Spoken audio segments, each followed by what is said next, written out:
Okay, so I'm looking at Christopher Boozy's Twitter today, and he actually pointed something out that was really, really interesting. He was sort of making a comparison between the YouTubers that he's been picking on and this guy in New York that they call him the, I don't know, something like shootout. He's been shooting people or letting a bomb off. It's not a story I've been following. But Christopher Boozy said, this guy's at large. I had no idea he was still free. And he has a YouTube channel and it hasn't been taken down. So straight away I went to the newspapers to find a channel, Prophet of Truth 88. I was on him straight away and he hadn't been taken down at that stage. Now my assessment of Frank James, who's the guy, I actually watched a couple of hours of his videos before the FBI or the police or whatever took him down. And I think it's a real shame they took him down.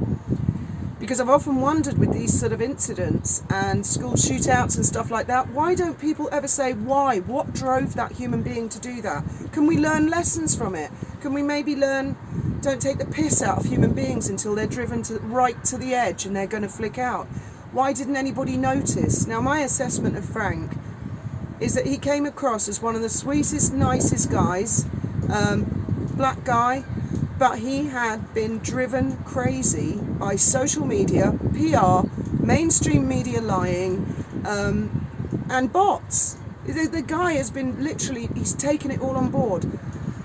He's really been taking up race baiting, the race baiters. He looked to me like he believes the Meghan Markle type hysteria of racism, when, you know, until a few years ago I hardly noticed anybody being racist. Now she's stoked it all up and people like her. Frank was coming across as if he feels that the days of the plantations are coming back and slavery's coming back.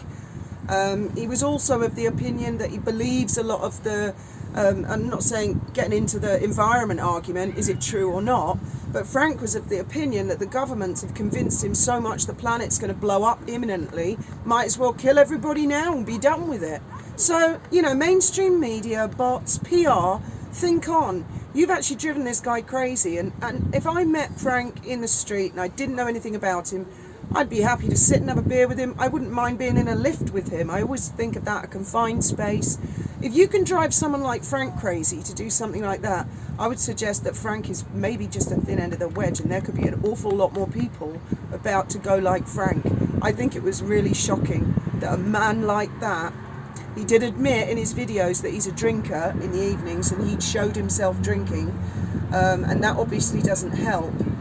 But I mean, he just came across as so normal and so, in a way, reasonable, and yet he was saying all kinds of really strange things. And luckily there are some other YouTubers. There's a couple of black kids who've got YouTube channels, and I've been chatting to them about it, and they also want to get to the bottom, rather than the condemnation and the usual witch hunts and, oh, let's be done with that. I mean, Frank actually thought Putin was going to come and get him any second. He's like, oh, they're telling me this Ukraine stuff. And I mean, he was coming out with all mainstream media lunacy, shall we say. The guy's totally bought into it. Isn't that what you wanted, mainstream media? You wanted to send people crazy? Congratulations, you did it there. You succeeded. I think PR people need to learn to pack it in. That's it.